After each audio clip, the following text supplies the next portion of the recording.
The views, information, and opinions expressed during the following program are solely those of the individuals involved and do not necessarily represent the views of Access Communications, its representatives, or its employees.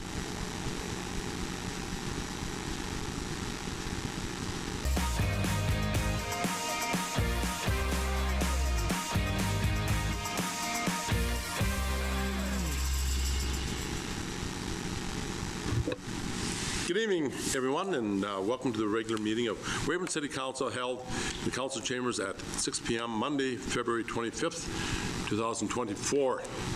Tonight, we have Youth Mayor Nukla Arasma.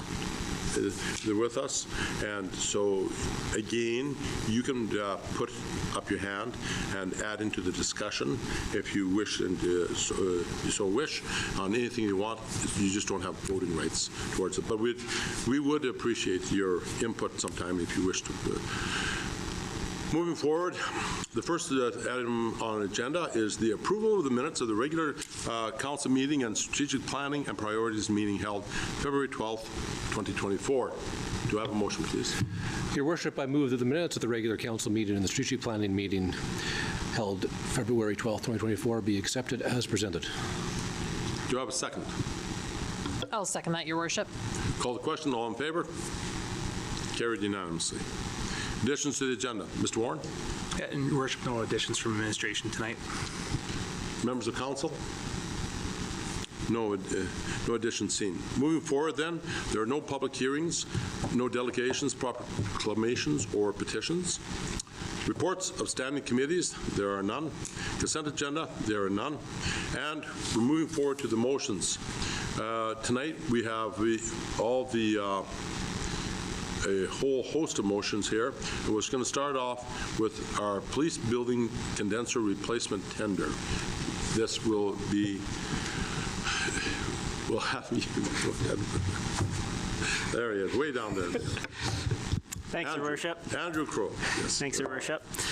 So the Weyburn Police Building has been operating with temporary air conditioning since early 2023 due to a major system failure.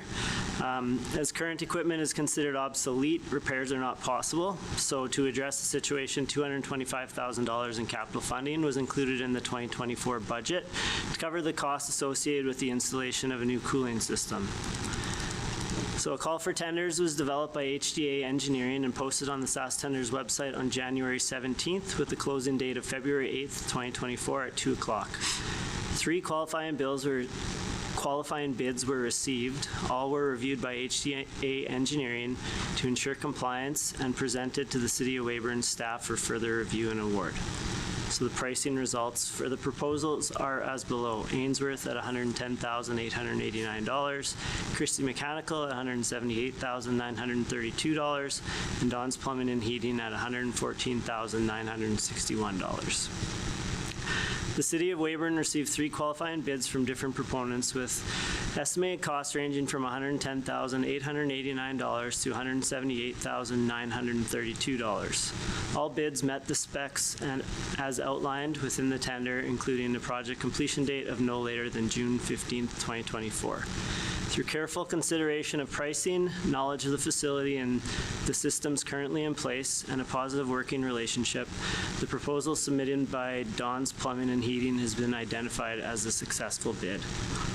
The current 2024 police capital budget includes $225,000 to cover the project in its entirety, including contractor expenses, equipment expenses, engineering expenses, and project contingency amounts. If the recommendation is accepted, the total estimated costs for the project are expected to be much lower than initially budgeted. Cost breakdown has been provided below. So it's recommended that the replacement of the air conditioning equipment at the Weyburn Police Building be awarded to Don's Plumbing and Heating of Weyburn, Saskatchewan at the cost of $114,961. Do you have a motion, please? Your Worship, I'd like to make a motion that the air conditioning equipment at the Weyburn Police Building be awarded to Don's Plumbing and Heating of Weyburn, Saskatchewan at a cost of $114,961. Your Worship, I will second that motion. Discussion. Mr. Van Betju. Thank you, Your Worship. think this is probably more a question for our finance department. So I think the cost is $136,000 plus taxes, I'm assuming, and then which will be under budget. So will that just change the amortization period for the payment from the police budget, or how will that be handled? Yeah, we'll just adjust it to whatever the actual cost is, and we can either put it over the 10 years that we had anticipated, or we could reduce it to 7 years just to keep that amount the same if we wanted, or 6 years or whatever. Okay. Thank you.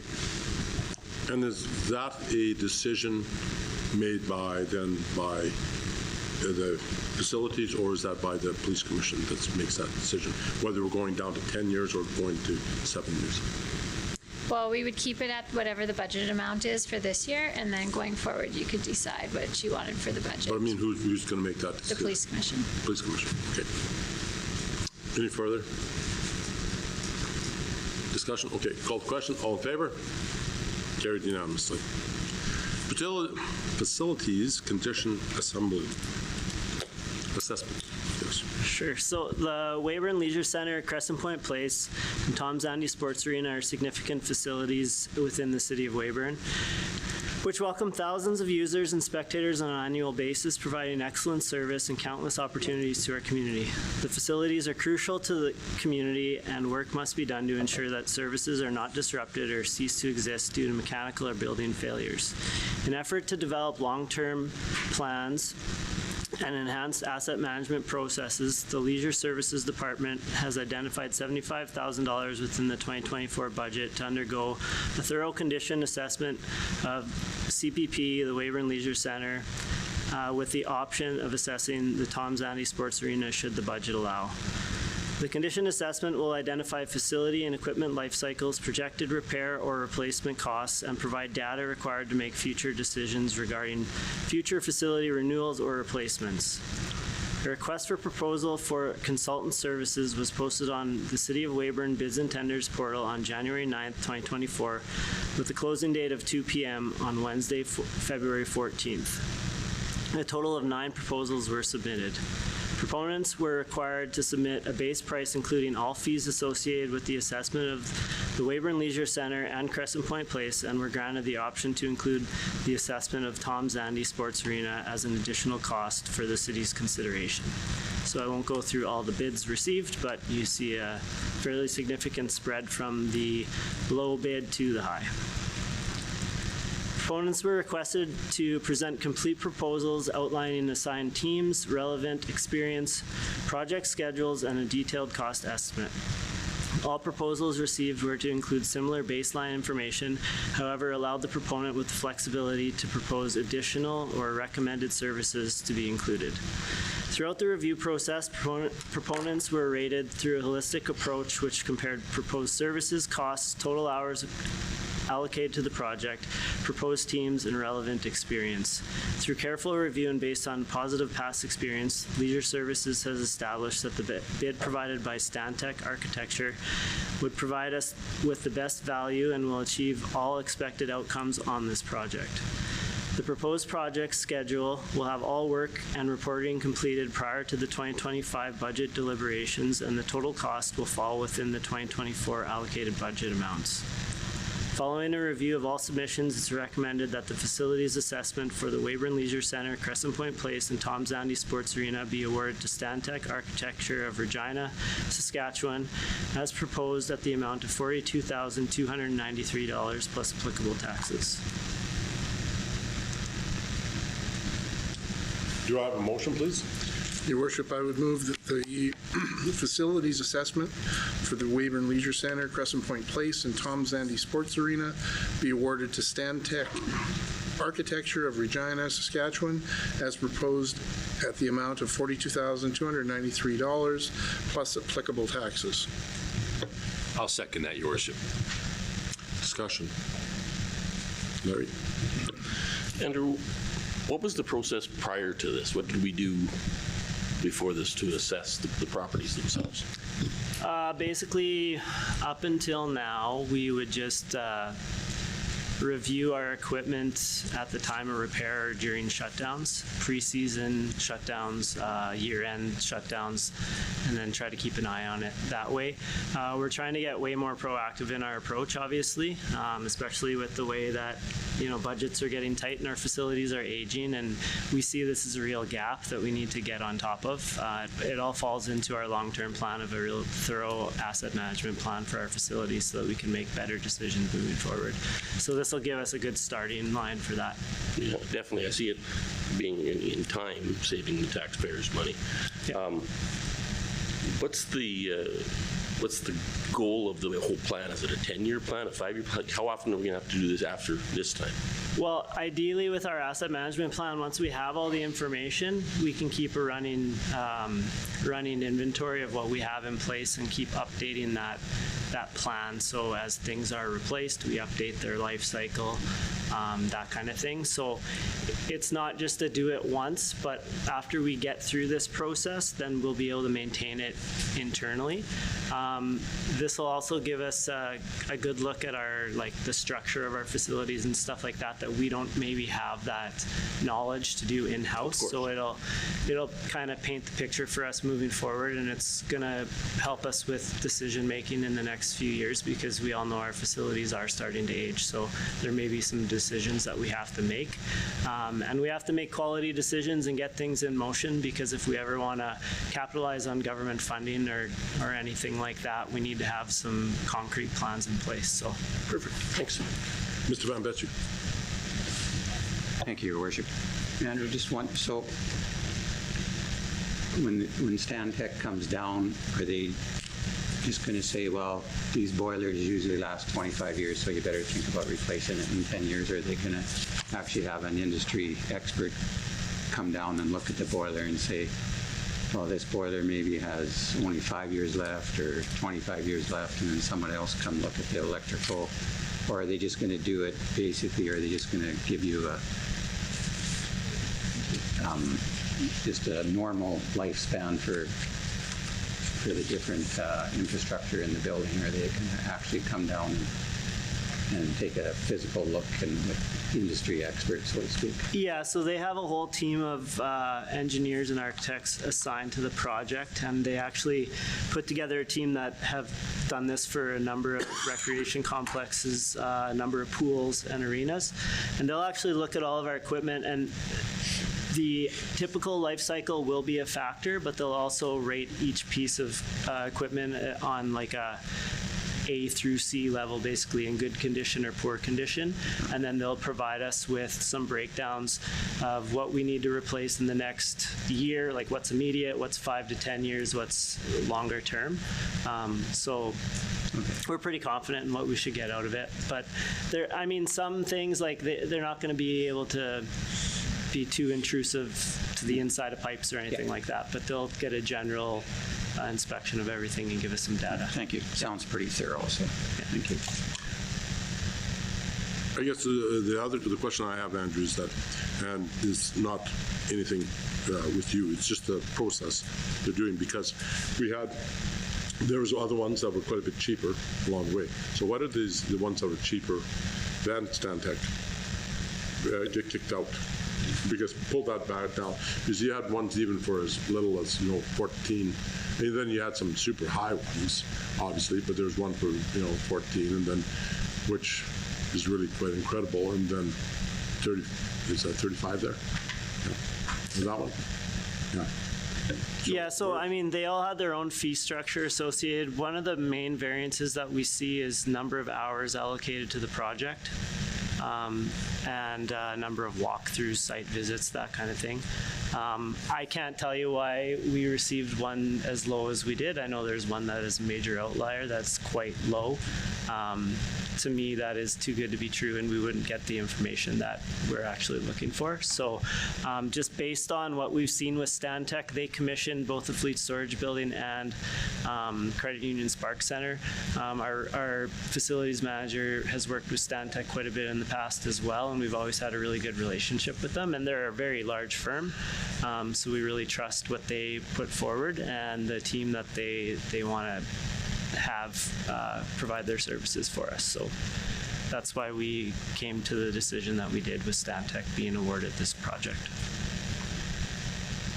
Yeah, because I guess it was just that one up there for 35.7, what is that, the architectural one there?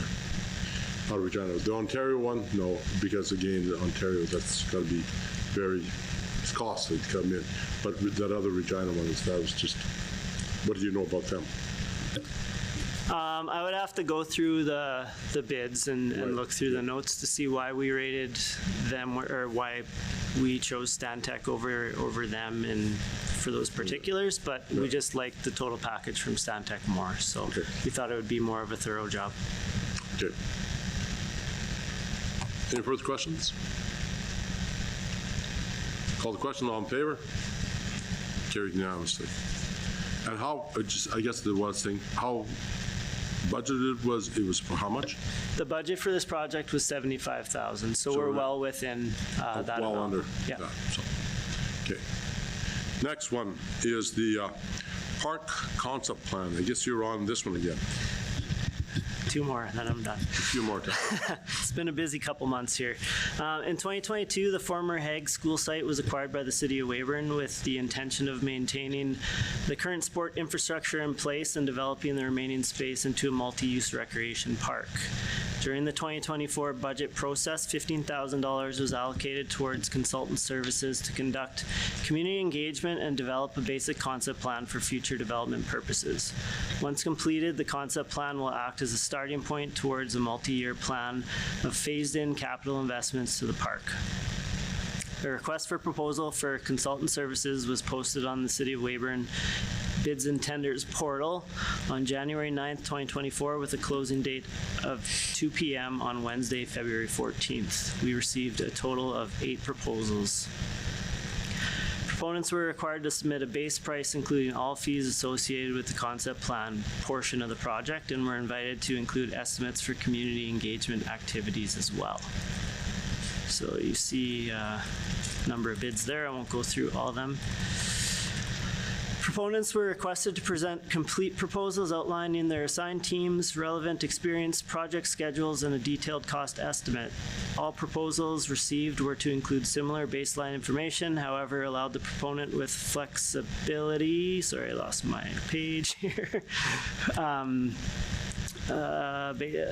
Flexibility to propose additional or recommended services to be included within their proposals. Throughout the review process, proponents were rated through a holistic approach, which compared proposed services, costs, total hours allocated to the project, proposed teams, and relevant experience. Through careful review and based on previous experience with the City of Weyburn, Leisure Services has established that the bid provided by Crosby Hanna Associates will provide us with the best value and will achieve all expected outcomes from this project. The proposed project schedule will have all work and reporting completed prior to the 2025 budget deliberations, so it'll give us some information moving forward. Following the review of all submissions, it's recommended that the park concept plan for the former Hague school site be awarded to Crosby Hanna Associates, Regina, Saskatchewan, as proposed at the amount of $22,627.59. Do you have a motion, please? Yeah, Your Worship, I'd motion that the parks concept plan for the former Hague school site be awarded to Crosby Hanna and Associates of Regina as proposed in the amount of $22,627.59 plus applicable taxes. Do you have a second? I'll second that, Your Worship. Discussion? Go ahead. Thanks, Your Worship. Similar to kind of the line of questioning last time, Andrew, could you just help us understand the scope of the work here? I get, and I'm happy that it's all happening in this year, so that if there's work to be done next year, which I'm sure there will be, that we can start that before the budget planning. So I'm assuming things like some public consultation and that kind of stuff. So can you just help us understand what the scope of this work is? Absolutely, yeah. So we are planning this park to be a multi-year phased-in project. For 2024, it was always locked in that we were going to do kind of that planning piece here. So what we are doing with this is engaging if Crosby Hanna is awarded, we'll engage them into some community community engagement, some consultation with our user groups and community members to try to get some feedback from the community to see what the actual want or need is for that park, so that we don't come up with some grandiose plans that don't actually hit what our community is looking for. So with this process, they'll assist us with that, and then once we have that information, they'll help us work through that initial concept design for the park. There will be future designs and stuff like that that we have to go through with the future phases, but this will give us that starting point so we know what we're working towards. So kind of the roadmap for the park. Thank you. Yeah. Mr. Van Betjen? No. Anything else? With that being said, call the question. All in favor? Carried unanimously. Boulevard tree pruning. So in continuation with the annual Boulevard Tree Pruning Program, the 2024 Parks budget included $40,000 excuse me, for a contracted vendor to perform tree pruning services involving crown cleaning, crown raising, and pruning for the overall health of 300 City of Weyburn Boulevard trees. Trees will be pruned based on a priority of necessity as identified by the Parks Manager and contracted arborists through the following areas. So King Street, Bison, 3rd Ave, and Souris have been named the A priority for this year, and then they'll work through the additional streets listed there to work through the troubled trees and chip away at them as we can with our budget. So the work is scheduled to be completed anytime before December 31st. We leave a lot of room there so that if there's any elm trees or anything like that that need to be cleaned up, we do that in the appropriate time. On January 12th, 2024, the pruning RFP was posted through SAS Tenders and the City of Weyburn's bid and tenders portal. Proposals were received by no later than February 9th, 2024 at 1 p.m. So we received 3 proposals with a large spread on the per tree price. Based on a full bid assessment, including pricing and past performance and meeting the requirements outlined by the city, it's recommended that the 2024 Boulevard tree pruning contract be awarded to Green Drop Limited to prune 300 city-owned boulevard trees for $31,050. Do you have a motion, please? Your Worship, I'd like to make the motion that the 2024 Boulevard tree pruning contract be awarded to Green Drop Limited to prune 300 city-owned boulevard trees for $31,050 plus applicable taxes. Your Worship, I'll second that motion. Discussion? Go ahead. Thanks, Your Worship. So, Andrew, I think we've done lots of business with Green Drop, so I just want to preface the comment earlier that sometimes when a price is so low, it's too good to be true. And that ostensibly could appear to be the case here because they're less than half price of the other 2 bidders. But Green Drop's done a lot of business with us here in the city, correct? Yeah, so we've contracted Green Drop the last 3 years to do this project, and we also contracted them to do our tree inventory as well. So we have a really good working relationship with them. What they've basically done with us is they've held the initial price that they offered to us the first year that we went to tender on this. So we are getting very good pricing from them, and they are quite aggressive. They're known across Saskatchewan as being quite aggressive with the cities. So, but yeah, we have no concerns with them. They're fully certified. They do a good job. They come in, they do what they got to do, and they get out. And they know our practices, and we have a good relationship with them. So Thank you. Tiggs? So the budget was 40,000. They come in at 31,000. yeah. Is there an opportunity for us to do another 86 trees-ish? Yeah, there could definitely be opportunity.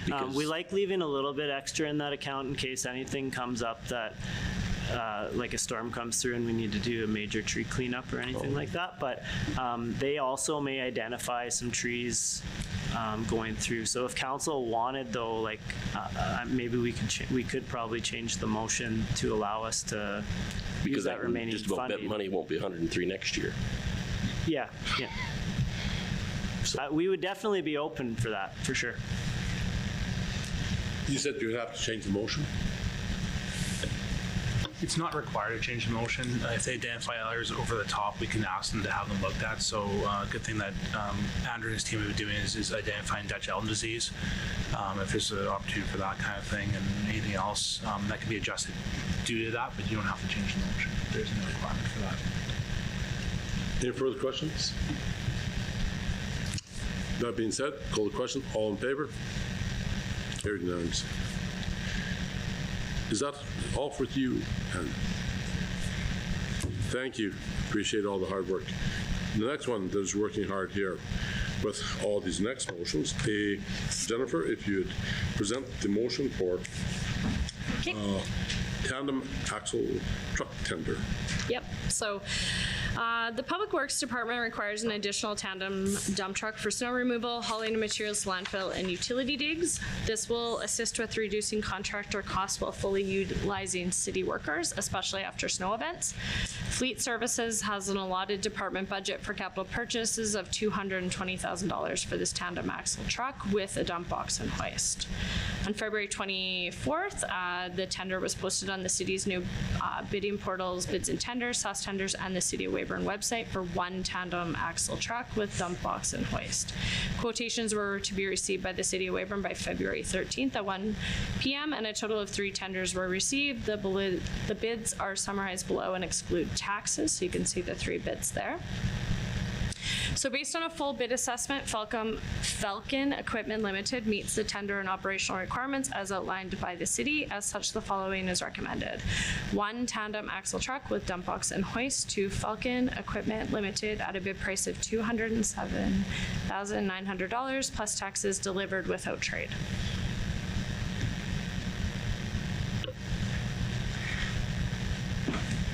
Do you have a motion, please? I'll make the motion, Your Worship, that 1 tandem truck, dump box and hoist be awarded to Falcon Industries Limited at a bid price of $207,900 plus taxes. I'll second that, Your Worship. Discussion? Seeing, Mr. Corrigan? Worship, thank you. Just wondering, is there any way to calculate over the lifetime of this particular piece of equipment like this, how much it would save us in contractor costs?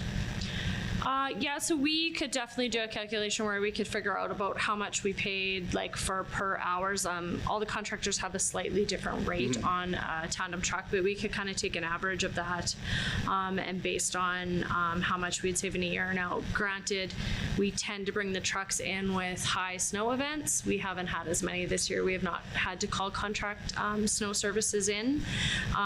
So in a situation like that, we would look at more like a last year with major snow events where we had to bring 2-3 trucks in, and it would reduce it where we'd only maybe be bringing in 1 extra truck. So, but your analysis would be that generally speaking, over the lifetime of a piece of equipment like this, we'd save more in contractor fees than we actually pay for. Yeah, absolutely. We took a look at that and how much we were paying in contractor fees, how much the truck would cost based on this budget and everything, and it made sense for us to add the additional fleet. Perfect. Thank you very much. Mr. Van Bitchu? The way I read it anyways, I'm thinking that it's not just the vehicle costs that we're saving from the rental of another dump truck, but also chances are if we have a heavy snow event or we're needing an extra truck, because we probably have an employee that's sitting there that can be on that truck rather than having to hire somebody else. Yeah, absolutely. And with the snow events, we do take from like our utilities crews, our parks crews, as well as the transportation department. So we do utilize all the staff within there, and we will move them from job in the event of snow events. So we do have extra truck drivers can be brought in. Seeing no further discussion, call the question. All in favor? Carried unanimously. Water main replacements, RFP. Okay. Jennifer? The 2024 budget has an allocated $400,000 for the 2024 water main replacement projects. Contractors have been requested to submit a bid to replace approximately 265 meters of 200 millimeter AC water main and associated infrastructure on Railway Avenue between 8th Street and 10th Street, and approximately 190 meters of AC water main and associated infrastructure on Moore Street between Sims Avenue and First Avenue Southwest. Following this work, the roadways will be repaved as part of the 2024 asphalt rehabilitation project. On January 25th, the 2024 water main replacement request for proposal was posted on the city's new online bidding portal, Bids and Tenders, SAS Tenders, and city's website. Quotations were received by the city of Weyburn as of Monday, February 12th, and a total of 2 proposals were received. Qualifying bids are summarized below and include PST and GST, so A&B Concrete and Accurate HD for Railway and Moore Street. Railway Avenue and Moore Street were selected for water main replacements as preventative measures to preserve the new investment of rebuilding and repaving these roadways. After further assessment, it was determined that the Moore Street water main is located under the boulevard and not under the street, and therefore the paving project would not be affected by the water main or vice versa. Therefore, it is recommended to not replace Moore Street water main in 2024. So it is recommended that the 2024 Railway Avenue water main replacement be awarded to A&B Concrete Limited of Weyburn, Sask for $207,625.50, and the remaining budgeted amount go back into the utilities reserve. Do you have a motion? Your worship, I'll move the 2024 Railway Avenue, water main replacement be awarded to A&B Contracting Limited of Weyburn for $207,625.50. The remaining budget will go back to the utilities reserve. I'll second that, your worship. Discussion? Seeing none, call the question. All in favor? Carried unanimously. Jennifer, next one. Concrete replacement RFP. Okay. The City of Weyburn has allocated $247,000 for the 2024 concrete replacement projects from the following budgets. There's $75,000 is budgeted under the Public Works General Operating Fund for pedestrian ramps and sidewalk repairs. $150,000 is budgeted for sidewalk replacement and curb and gutter installation under the Infrastructure Revitalization Program. And $22,000 is budgeted under the Buildings General Operating Fund for sidewalk repairs in front of city facilities buildings. The 2024 concrete projects will consist of the installation of approximately 110 meters squared of new reinforced accessible concrete pedestrian ramps along primary routes, approximately 738 meters squared of sidewalk panel repairs and replacements at various locations, and approximately 700 meters of curb and gutter installation along Railway Avenue and Moore Street in preparation for the asphalt rehabilitation project. On January 17th, the request for proposal for the 2024 concrete replacement program was posted on the city's new online bidding portal, Bids and Tenders, SAS Tenders, and the city's website. Proposals were to be received by the city by February 7th at 4 p.m. The deadline was extended to Friday, February 9th at 1 p.m. as a result of 2 separate requests from registered proponents. A total of 5 proposals were received. The bids are summarized below and exclude taxes. So we saw anything from $261,000 to around $385,000. So all proposals submitted were evaluated with a weighted score on the selection criteria consisting of schedule 20%, previous relevant experience 20%, and proposed fees of 60%. The bids were ranked based on the evaluation score totals as followed. And this evaluation was provided to the bidders when they were bidding, so they were aware of the evaluation. So based on the ranking, FH Concrete Supplies and Services Limited came out ranked as number 1.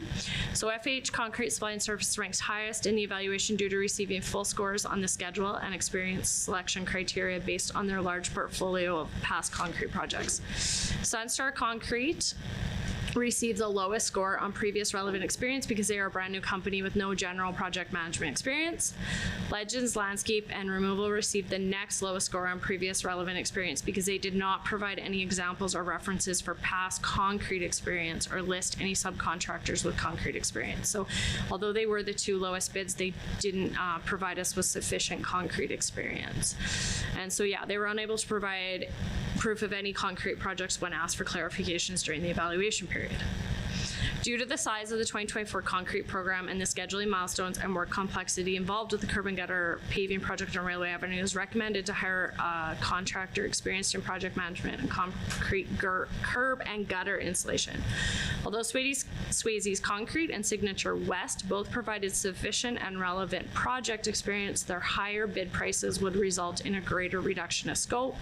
So they ended up falling lower because of that 60% basis on the proposed fee. Their costs were much higher, so then they fell in the ranking.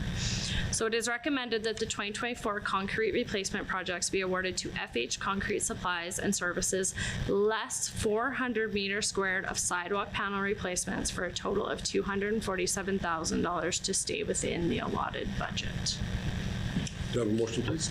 Your worship, I'll make the motion that the 2024 concrete replacement projects be awarded to FH Concrete Supplies and Service Limited, less 400 meters square of sidewalk panel replacements for a total of $247,000 to stay within the allotted budget. Second. Your worship, I will second that motion. Call the discussion. Go ahead. Thanks, Your Worship. Jen, thanks for all your explanation on this one. Councillor Van Betje will tell you my math is seldomly good, but on this one I'm reasonably close, I think. I'm curious if we should reconsider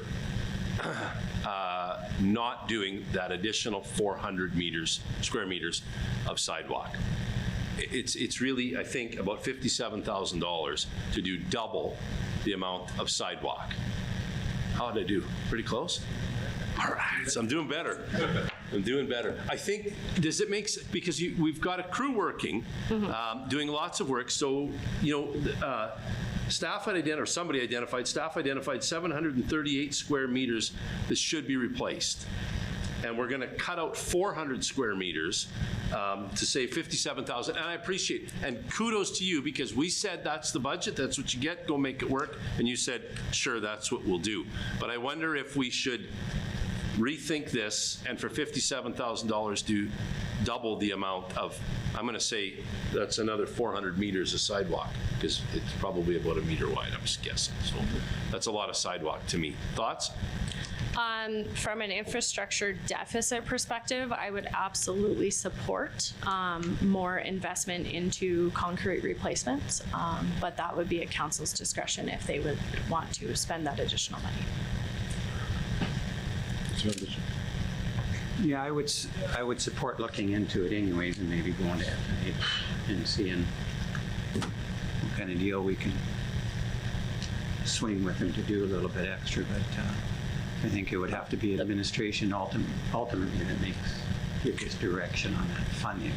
Yeah, so there's no need, Councillor Van Betje, to go back. There's prices in front of you without the reduction on there. So the prices that Jennifer provided to you guys tonight would be the price that if that was brought back in. Yeah, no, so I was thinking more if we get a portion of the 400, are we deciding, because there's different sidewalks that are going to be so long. So we just do the whole 400. Well, when we do the RFP, they know what sidewalks we've proposed in the RFP, and then they give us they give us like a per meter squared on the fee. So like a ped ramp is a different price versus an actual panel of sidewalk versus curb and gutter. So if you were wanting to not remove that 400 meter squared, because when we looked at it, we kind of looked and said, what can we reduce? We left the city facilities building alone because that portion came within the budget of $22,000. So we did cut from our IRP. So we cut it from that $150,000. That's where we cut. We kept the trip hazard and we kept the pedestrian ramps, and we kept the curb and gutter because it's related to the infrastructure. So the only thing we really had left to cut was sidewalk panels. So we cut 400 meters of sidewalk panels, so essentially a few blocks of sidewalk. So with that their $304,676 would be, if you were to keep all of it, that's the bid. Like that's what it would be based on. That makes sense. Makes sense. Yeah. So I suspect the original motion would have to be changed now. or amended, pardon me. You would have to amend the motion. Correct. Yeah.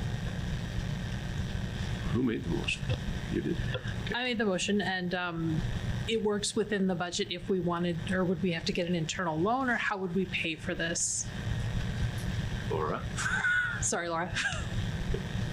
We'd have to look into either some sort of, I don't know if it'd be an internal loan or necessarily, it'd probably just come out of reserves, out of our infrastructure revitalization reserve. And Jennifer, is that something that would fit within your long-term planning if we were to do this now rather than wait until, say, 2025? Yep. We could definitely make it happen this year. What's wrong about you? I think for me to support it, I think I would be only if we save money someplace else in a different part of the budget. I don't think I would agree to going further into our deficit, because I think that's a dangerous precedent to set where you start changing your budget amounts as you know, that's why we set budget. But I think if we were able to find dollars in somewhere else in the budget to do this, then I would support it. But I don't think I would support going further in our reserves. I don't know that I'm going to say this right, but in the last agenda item, the water mains, there was about 190,000. I know different pots of money, Yeah. right? That's what you're going to tell me. But it's Because that's going into utilities is completely funded by user That's fees, utilities, right? right. So utilities is very unique. That's funded by the actual water and sewer rates. So that one runs independent, and that reserve is already depleting because of the water and sewer projects. Whereas this one comes out of that built infrastructure revitalization program that we developed Yeah. before. And I can't promise cost reductions in other parts of that program right now because the asphalt tender is not complete. Like, it hasn't been awarded or anything. So we can't guarantee that there would be any cost reduction there. And it's tough to cut road, like we try and find a balance between roads and sidewalks. Mm-hmm. So. Yeah, this is for a city manager, I guess. So this probably is not going to get done until July or August, I'm going to guess. Is it possible to kind of? Well, no. No. Well, so like you got to think we have to do curb and gutter installation before we pave more in railway. So like they will do the water main, like everything is tied so that we can start doing asphalt. So especially the curb and gutter will come first. And if they're already in town, because on all these bids is a mobilization fee, once they mobilize and come in and do everything. So it will probably actually be earlier in the season because we need the curb and gutter done before we can do the paving on the other two. What I'm thinking is when they come, if we find money, you know, before they come, if we can add it at that time, and if we don't save any money, then we can't add it. Yeah, Councilor Fanbetchu, that's a tough one because that's an unknown, right? When you do a budget, that's kind of an unknown that you wouldn't know based until you did all your bidding for all your projects. Yeah. That's. Worship, apologies if I'm paraphrasing Councillor Richards here, but if this sidewalk needs to be replaced, whether it's this year, next year, the year after that, we can do it at a significantly reduced cost if we do it this year. Are we not, on the long term, finding the money we're looking for? I mean, could we not do an internal loan and make that up out of next year's budget when we don't have to replace this? Because we did it for $75,000 as opposed to $150 next year? Jennifer, Yes. what are you going to say?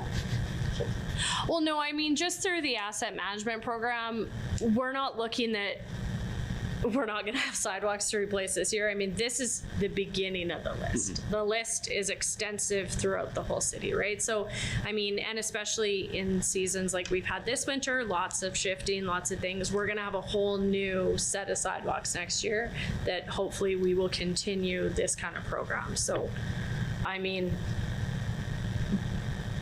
these are full replacements, so it's not necessarily like a road where you could just do a mill and fill and you can save it. Most of these ones are actually, we're digging it all out and replacing it, so. Yeah, and I think that's what I'm getting at, is if we're never gonna run out of sidewalks, we have to replace, aren't we? So if we can get these ones done at a discount now, we should think about doing it. So to build on Councillor Van Betsch's question, we would have to go to an internal loan for that last $57,000. We didn't want to take it out of reserves, correct? So would we leave that to administration to figure out how to manage, or would we want to provide direction to them? I'm looking around the table for thought processes here. I would leave it to them to manage, but if we want to say no reserves, then it would be an internal loan. I'm just going to kind of add to the fray. I think that, again, we've looked at what we're doing with budgets, and everybody beats up different departments when they go over budget, and then as soon as they're under budget, they try to figure out what they're going to do. Then you're going, we've set budgets. We took a long time to deliver budgets. We should be happy and content that we saw that this was what it is. So let's not start trying to. Let's just go. We're going to have enough stuff going on here right now, because these are big orders that we've got going here right now. So let's get through this stuff. We'll see. We don't know whether we're going to have rain. We don't know what we're going to have through the summer. That's going to cause delays. So let's just try to get what we budgeted for, and then kind of go from there for next year. We've got next year, again, and not worry about all the stuff. Go ahead. I would prefer to see the motion amended for the additional 400 square meters. That's where I stand, but it's Councillor Morissette's motion, not mine. Mr. Jenkins? Oh, I was just going to say what Councillor Richard just said as a point of order. It feels like we're kind of debating the amendment right now. Yeah. We should probably have the amendment on the floor before we debate it.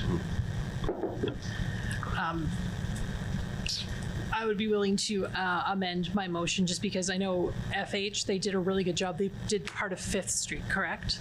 When that was They've been doing down. our concrete. They've done concrete for about 3 years now in the city. So they've been doing a fantastic job. So they're going to be in high demand. So we need to make a decision tonight because it's not fair to say, oh yeah, we'll give them the $227,000 project and then maybe wait on the other one. They're going to get booked up really fast. So I think it's an all or nothing thing tonight. So we either go with the 400 meters tonight and that's it, or square meters, or we'll just have to save that for next year. Is that probably how it would go, Jen? Yeah. How did you want to amend your? So I'll amend my motion that we take out the less 400 meters square and just have them do the entire project for $304,676. I will second the amendment to the motion. Call the question. All in favor of the amendment? All opposed? Oh, there's. Yeah. So, just so we're clear, we're just voting on whether or not we're bringing the amendment to the floor? Right. Yeah. Yeah. All in favor of the amendment? Four. All opposed to the amendment? 3 against. So that's passed. So now the motion is. I'll make the motion that the 2024 concrete replacement projects be awarded to FH Concrete Supplies and Services Limited for $304,676. Second. I'll second that. Call the question. All in favor? Or discussion? Discussion. So, again, this is, because this part's on the floor now, the $57,000 is whether we take a loan or we take it out of capital. Is that not where this comes in? Or is that even on the table? I think you can have the choice to leave at discretion of administration, or I think if you're awarding, you have to.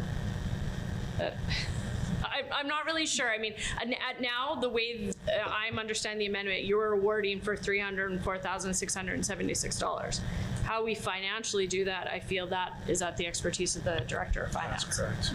That was my understanding, Councillor. Yeah. So the amendment or the motion on the table is that you are going to award all of the concrete recommended to FH for $304,676. John, I bet you. So, but we won't know if that's when will we know that it's going to be an internal loan or it's going to be a deficit to the budget? after everything's said and done, like after all our expenses come in for that department, then we'll determine if it's over budget or under budget, and if we need to take from reserves or not. Thank you. Or an internal one. Mr. Colgan? Thank you, Your Worship. Although I'm in favor of investing in our infrastructure, what we agreed to and passed in a budget supersedes that, in my mind. Now, if we could find money within the department to pay for this within the current budget, I'd be fully in favor of that. But to take additional funds from anywhere at this point, I think is not the right direction to go, and I will vote against this motion. Mr. Van Yeah, pretty much what Councillor Corrigan said. I just don't agree. I think it's a bad precedent to be doing it that way. I think if there was extra money left over, I'd have been all for it. Thought great, and yeah, we've got lots of sidewalks to do, but no matter what we do this year, we're going to add the same amount of dollars to it next year. So I won't support the motion. Yeah, and I think without the knowledge of where it's going to come from, I can't support it either, because I'm not up for deficits. Anybody else? I will support this. I don't disagree with you guys, and I appreciate you keeping us honest financially, but I do feel like these kind of decisions are what have led us to get into a infrastructure deficit in the first place. My question, though, maybe direct towards administration, now that we've amended the motion, if we defeat it, we can't award this tonight. Is that correct? That is correct. Okay. You know, and I agree. I'm 100%, I am the last guy that wants to overspend on a budget, and you know that. I'd never want to do that, but we do it. We did it about 20 minutes ago on the facilities assessment. We went $8,000 or so over budget, right? Yeah, about $8,000 over budget. So we do it all the time. I don't like it either, but we do it. So it wouldn't be setting a precedent by any stretch, I don't think, because we just did it 20 minutes ago. So I'm going to vote to finish or to do the 400 square meters or whatever that number was. Yeah, the full 738. And I understand going over budget like that, I agree. It's not ideal, but I think that in the long run, this will save us that $57,000. Mr. Corey? So just for clarification on this particular motion, if it is defeated, what are next steps then? We'd have to bring it back to a future council meeting for further discussion.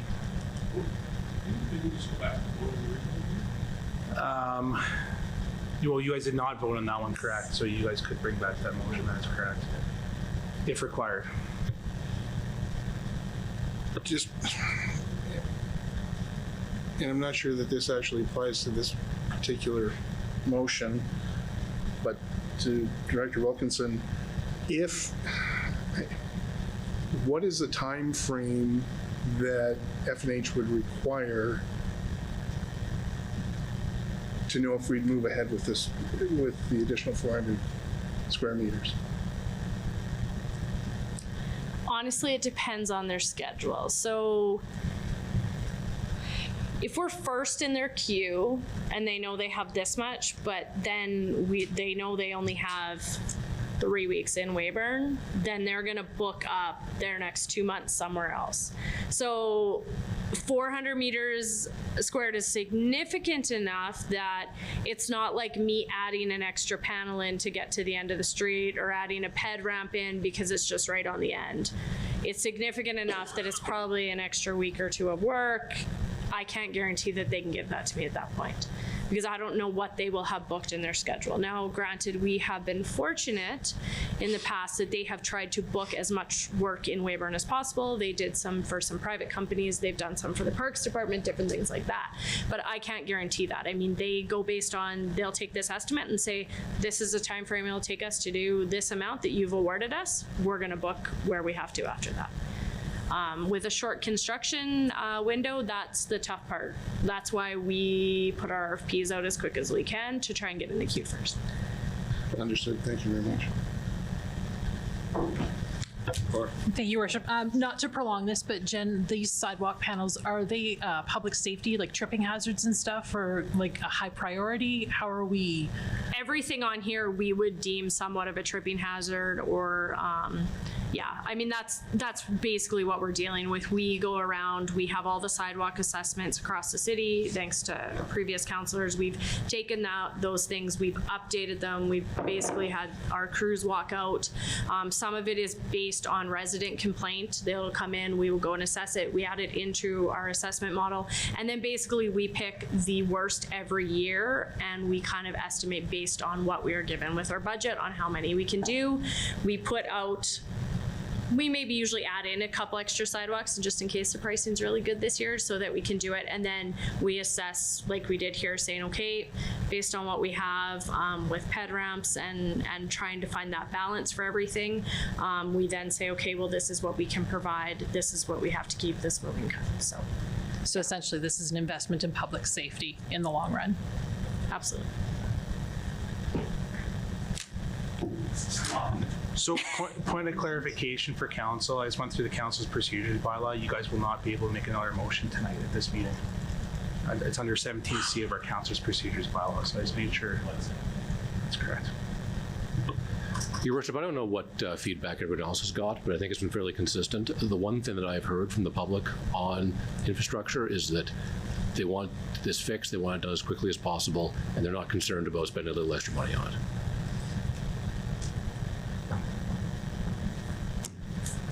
And I totally agree with you. You've got to, there's money that comes in on a variety of different things. We're having problems with potholes, we're having problems with sidewalks. This has been an extensively terrible year. We're able to get some good prices, then I guess that's where we sit. So any more discussion? I know it goes against all the good budgeting because we hammer and we pound our fists that people are not supposed to go over their budgets. They're supposed to cut a couple pens and pencils to make sure that they balance their budgets, but we can't be. You know, this is, again, we're just really moving offside of everything, but at the same time, we've got 57. It's a matter, I guess, what you're getting us down to is you're getting us down to voting for either procedure or not voting procedure. That's what we're getting down to. Well, it's going to come down to that. Anyway, Mr. Higgs. Just based off of comments by other councillors, I will support the bill. I think it does make sense.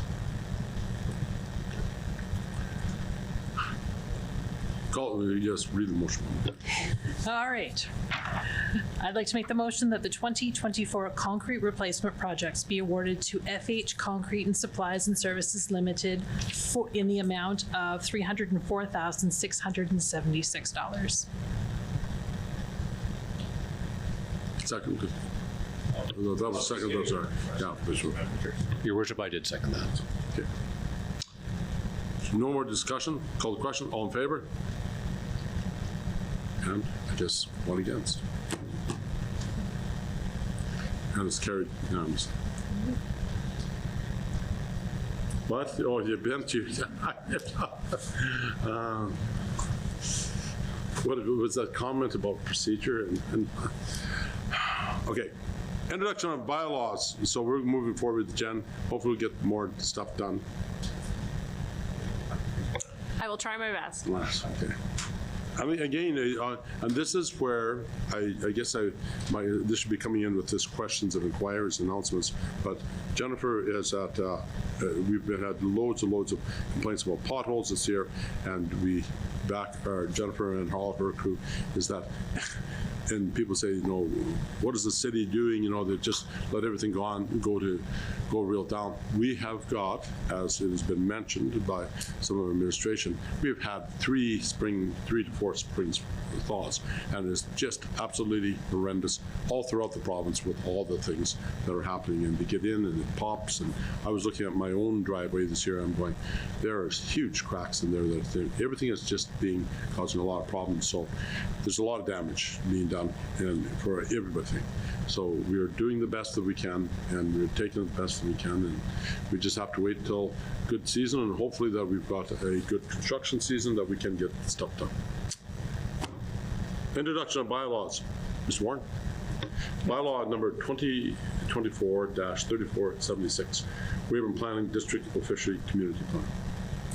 Very good. Thanks, Your Worship. So municipalities can establish advisory district plan commissions to assist and advise them on managing land use and development interests between jurisdictions. The commission provides a formal process for intermunicipal discussions of mutual interest and creates opportunities for consistent land use policies and zoning between affiliated municipalities. So back in 2010, the RM of Weyburn and the City of Weyburn had initial discussions on establishment of the Weyburn District Planning Commission. In 2014, the Weyburn District Plan, our bylaw numbers, bylaw 2014-3298, was adopted by both councils and approved by the Ministry of Government Relations. The district plan provides a joint approach to address future land use, fringe development, and other matters of intermunicipal and regional concern affecting lands in each municipality. In 2022, the Weyburn District Planning Commission received funding through the Provincial Targeting Sector Support Program, which is TSS, to conduct a review and update of the District Official Community Plan. Crosby, Hanna and Associates out of Saskatoon was contracted as a professional community planner to conduct the review and update. So I just gave a little background map of the Pine districts within the province. My cursor's over where we are in southeast Saskatchewan. There isn't very many where we are, and we're quite fortunate to have a really established district group and our great relationship with the RM of Weyburn.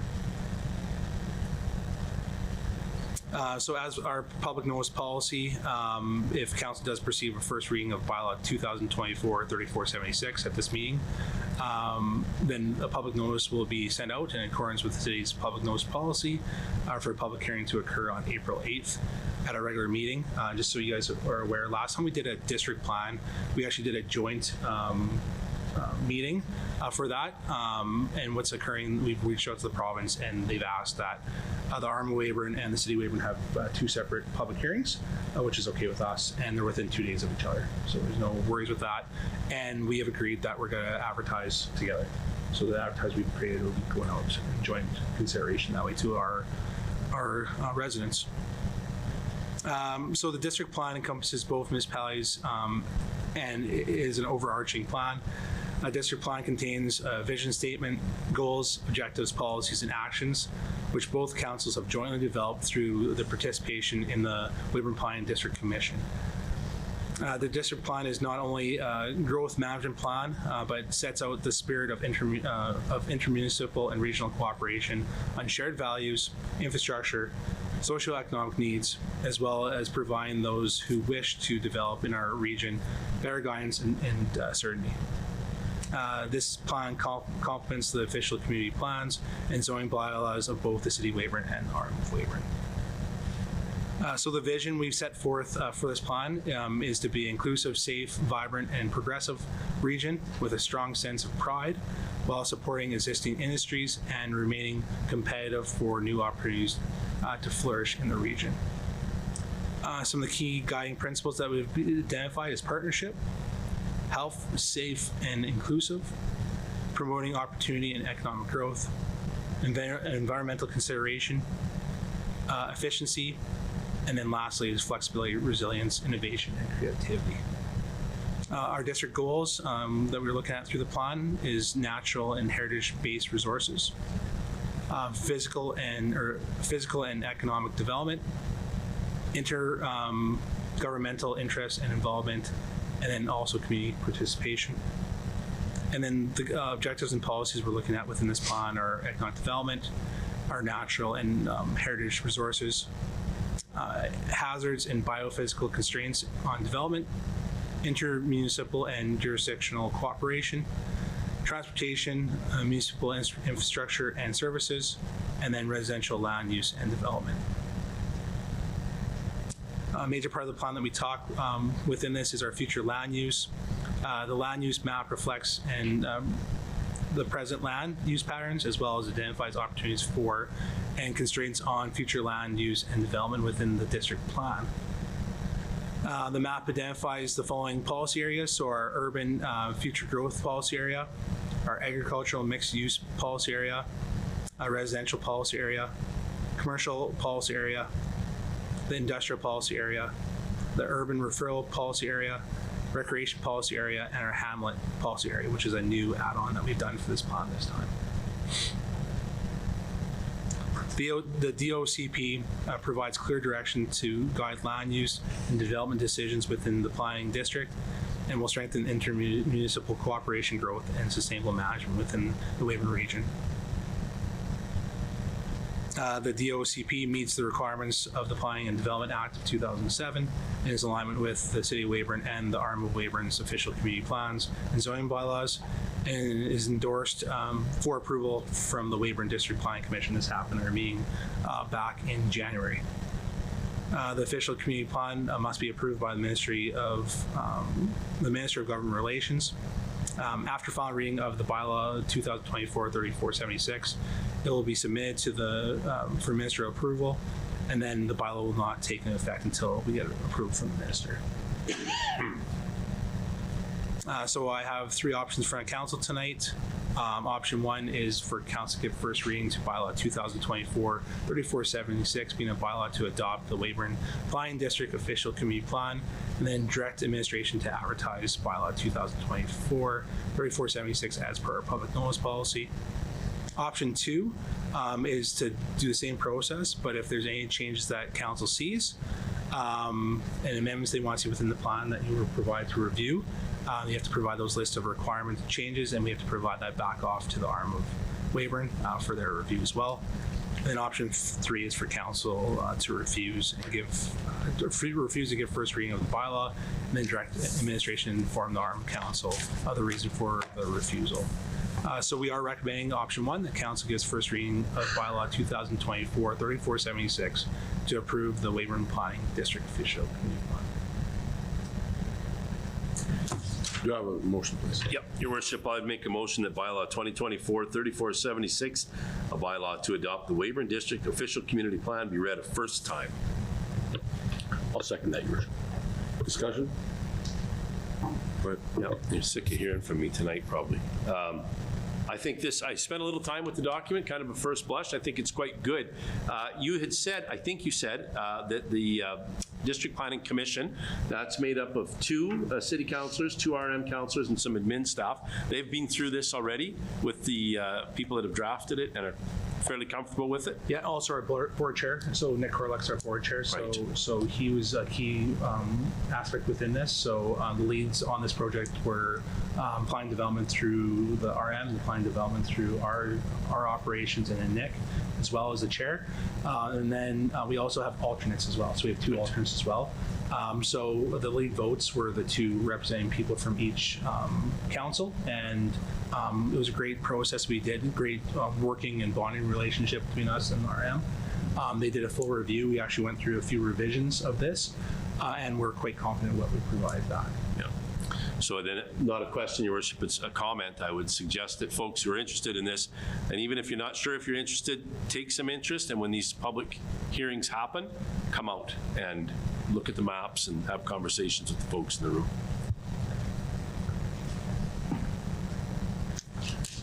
Any other comments? Go ahead, you say. I just make a comment that it is throughout the province a small group of RMs and cities that collaborate like this, and hats off to both the RM and the city for the work on this, because it's meaningful as far as future growth goes. Good. Call the question. All in favor? Carried unanimously. So now the next step is that you'll post this for discussion, public discussion. Yeah, so we do our public notice. That'll go out here after today's meeting, and then we'll bring this back to the April 8th meeting for hopefully second and third reading back from our council. And then I believe the RM's readings will be on April the 10th. I think their meeting's on the Wednesday. Okay, very good. Bylaw 24-3477, lane closure. Thanks, Your Worship. That's me as well. So we have a lane closure bylaw, which is bylaw 2024-3477.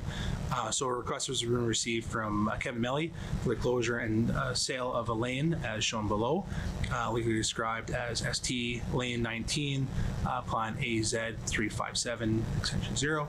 The reason for the proposed closure is to eliminate the opportunity for vehicles to shortcut through the adjacent lots and allow adjacent property owner to use the lane.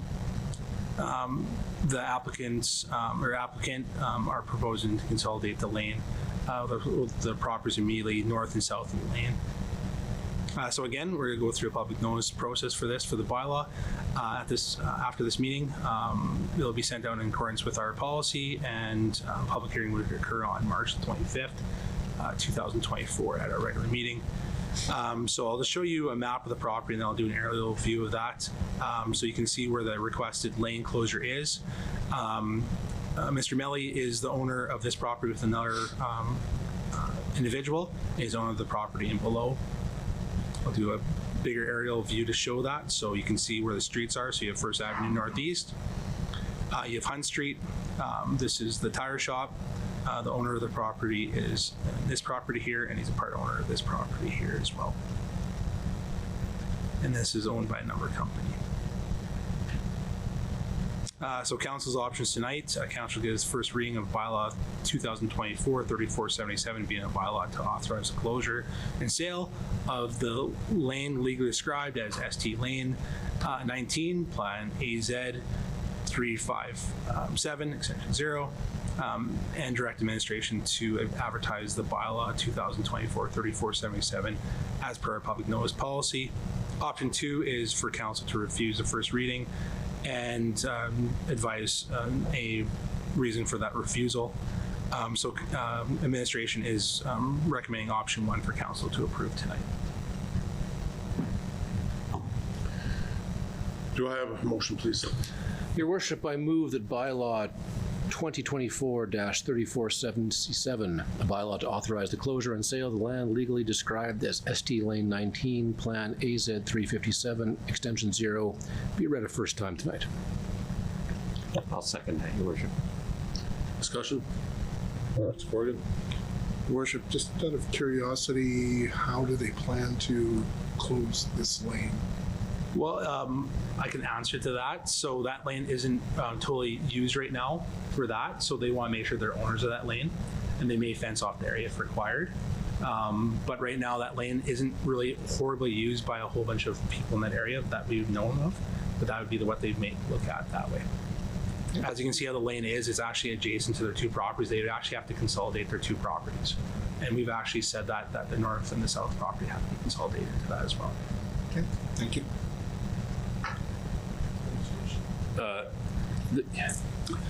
There's two kind of pieces to this road. There's an east-west running lane, I suppose we could call it, and kind of a north or northwest southeast running lane. What happens to the north-south one? Rephrase your questions. What do you mean by what happens to it? So in the report, it says that the lane, once closed, will be consolidated in with the properties to the north and the south. Correct. So what happens to the one that's running this way? Well, they have to consolidate that as well. That will also get consolidated into those same two properties. Well, what will happen is for the one that goes east. Yeah, that one, yeah, that the north and north-south south one. would have to be consolidated into one of the properties. It cannot be consolidated into the one above. It have to be consolidated into the one below. Okay. Yeah, and they're prepared to do that as well. That's been a request that we told them in purchase agreement that's required.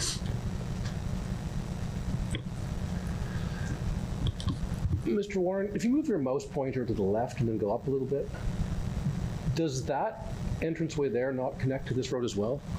Because the Google map says that it does. I don't know that it's right, though. Yeah, so that was actually a great question. So when I first started working on this, we actually did look in the Google map and it showed that, but we have no markings within our operation showing that that's a street or that goes into that. That's actually just a laneway into the property. I agree. Google Maps is always fun to show you some things, but I noticed that as well. But when I worked with our plan development department, it did not show that that was a full lane that went all the way through. Yeah, I didn't think you could go there either. I was just curious. Yeah, but I made sure I double checked that after I seen that as well. Laura? Thank you, Your Worship. Matthew, have you checked with our emergency services, and would closing these impede any sort of fire or police getting back in there, or would that be a problem? We have not checked with police or fire on this. I would not see any concern with that, because if you have to access any of those properties, you do have the entryway that Councillor Janke just talked about to get to the tire shop. You could also get to Mr. Battlefield's and Mr. Melly's property here, and then you can go on Hunt Street to go to the other one, so there's no issue with them to approach those properties. Just my perspective, seeing this from different people that I've talked to through the last years, a lot of these lanes are because of simply, were in the past because of, what do you call it? Having the right of way for telephone and power and everything.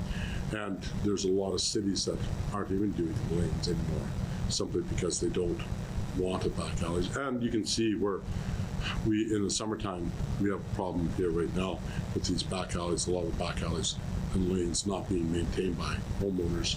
So it's, the lanes again are almost, back alley lanes are almost becoming a thing of the past, a good word for utilities being in there. So I see no problem with this at all. That was my thought about this. Call the question. All in favor? Carried unanimously. There's no unfinished business. New business. Special occasions application. That's me again, Your Worship. So we have a special occasion application from the 2024 Saskatchewan Oil and Gas Show. These kind of permits are required by Saskatchewan Liquor and Gaming for selling and serving alcohol that is not held in a commercially permitted establishment. Written municipal approval must be submitted respecting all outdoor functions. We received an application from the Oil and Gas Show that's attached from the board for the upcoming show here on June 4th to 6th. The application is to sell alcohol during the show, held in the Weyburn Exhibition Grounds, the Exhibition Hall, Crescent Point Place, and Tom's Dining Sports Arena during the following times. So June 4th from 3 p.m. till 2 a.m., June the 5th from 12 p.m. till 12 a.m., and then June the 6th from 11 a.m. till 11 p.m. Administration has reviewed the application. All required information was included, and there were no concerns with the application provided. A recommendation that Council provide approval to Saskatchewan Oil Show Board to make an application to the Saskatchewan Liquor and Gaming Authority to sell alcohol during the 2024 Oil and Gas Show held at the Weyburn Exhibition Grounds, the Weyburn Exhibition Hall, Crescent Point Place, and Tom's Dining Sports Arena during the following times: June 4th from 3 p.m. till 2 a.m., June 5th from 12 p.m. till 12 a.m., June 6th from 11 a.m. till 11 p.m. Do I have a motion, please? Your Worship, I would move that the special occasion permit application by the Weyburn Oil Show Board be approved to allow an application to the Saskatchewan Liquor and Gaming Authority to sell alcohol during the 2024 Saskatchewan Oil and Gas Show following the conditions as presented. I'll second that, Your Worship. Any discussion? Seeing none, call the question. All in favor? Carried unanimously. Home-based business application. That's again me, Your Worship. An application has been received from Lovedeep Singh to operate a photography home-based business out of their residence at 1846 Eaglesham Avenue, which is located in the R2 zone. Landlord of the premises has provided his written permission for the applicant to operate a business at this address. This would be considered controversial use, as this business involves clients being directed to the home throughout the day.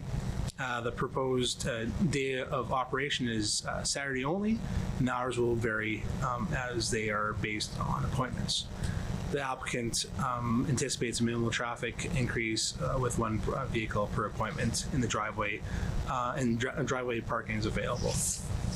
The zoning bylaw requires that controversial home-based businesses, which involve clients attending the home, go through the neighborhood notice process and receive council approval. So this was mailed out on February 5th to all neighbors within a 50-meter radius of the applicant's home. Residents receiving the notices were given the opportunity to provide comment, and no comments were received. So here's just a basic map of where it is on Eaglesham, and then a greater aerial map. And actually, this goes back to your comment before, Councillor Janke. It already says Sing Studio on Google Maps when I showed this. So this is a greater view of where this is on Eaglesham. So applying review, home-based businesses are a permitted use, meaning that landlords have the right to undertake the use in accordance with the bylaw, unless provisions of the bylaw are specifically contravened. Home-based businesses generally must meet the following provisions: be incidental to the use of the premise as a residence, be compatible with residential uses, be limited in extent in terms of volume of materials sold and number of clients, not substantially increase the volume of traffic, and not detract from the residential character of the zone. So the use identified would be considered controversial occupation under section 5.1.19 of the zoning bylaw, as clients will be directed to the home. Staff have reviewed the application and are of the opinion the home-based business application meets the requirements of the zoning bylaw. So I got a couple of options from council tonight. So option number one is council approves home-based business business permit 2024.004 at 1846 Eaglesham Avenue, subject to the following conditions. No person other than a resident of the dwelling unit shall be engaged in the home-based business as an employee or volunteer. No advertisement carrying the address of the dwelling in which the home-based business occurs may be placed in any media. The home-based business shall not occupy more than 25% of the gross floor area of the dwelling unit. The face of the home-based business sign on site must not exceed 0.092 meters squared and must be placed within the inside half of the front yard setback. This permit is only valid for the above address. It is non-transferable to another address. Reapplication will be required if the business moves to another location. Home-based businesses are subject to PR review to ensure compliance. Applicants' driveways shall be used for off-site or off-street parking of clients, and a City of Weyburn business license shall be obtained prior to the operation of a home-based business. So option two is to provide refusal, and if council does that, they have to provide reasoning for the refusal. Staff is recommending option one, that council approves home-based business permit 2024.004 at 1846 Eaglesham Avenue, subject to the conditions listed above. Your Worship, I'd like to make a motion that the home-based business permit 2024.004 at 1846 Eaglesham Avenue be approved and subject to the conditions as presented in option one. I'll second that motion, Your Worship. Discussion? Seeing none, call the question. All in favor? Carried unanimously. This brings us down to inquiries and announcements. Inquiries and announcements. Any announcements? Nicola, you have been sitting there patiently listening, quietly. Anything to announce from the school? No, nothing? Going across, Mr. Janke.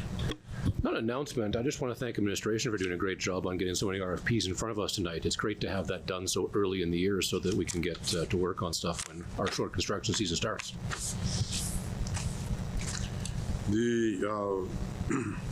My one announcement here is that we have the Lieutenant Governor coming in tomorrow. He'll be at the Legion, and then he's going up to the nursing home, and he's going over to St. Mike's School. He's making kind of a tour throughout the whole South Country at different places along, so that is very good to see that he'll be around. And with that kind of in mind too, the Legion, he was talking to a lot of the veterans, of people that served militarily, and I'll be going over there. And with that, I received a poem, Poet of the Black Mud Creek was there, and this is by Garth Paul Urankus, and it's a tribute to the ship, captain and crew of the HMCS Weyburn, sunk February 22nd, 1943. 12 men never returned home. I'm just going to briefly read it here, because I think, again, there's a monument up in Regina, and I believe one in Fort Capel towards this ship that is named after our city, or named the Weyburn. I don't know if it was named after Weyburn, but it's named Weyburn. Weyburn went down in a minefield that day, the Rock of Gibraltar on distant horizon. Good Weyburn did rescue the men from their sinking, though wounded became when the depth charges blew. Sirs, they say, never seen to abandon, O land of living skies and endless prairie ship, now rests on the floor of the sea, north of Africa, somber token of Saskatchewan's loss in the war. Within a few years, the madness was over, Hitler's wicked plans justly destined to fail. Alas, precious the cost in defense of our freedom, many vessels never returned to home ports. Yes, Weyburn went down in a minefield that day. Back at home, massive snowdrifts swirl like waves. Weathered flags and schoolyards lowered to half-mast. Students trudged home solemn and cold, yet still proud. So that was written in tribute to that, and I will make sure that the Lieutenant Governor gets a copy of this so he knows. And there's, in the Mayor's office, is a picture of that and one of the flags that once flew on the Weyburn. Any other questions? Anything else coming up on here? Nothing too much more on the horizon coming forward. So our next council meeting is March 11th, Your Worship. March 11th. March 11th. So at that time, we will, and until that time, there is no motions. And so I will just say, until that time, we shall see you on March 11th. Thank you. If you'd like to share your feedback on the program you just watched, contact us today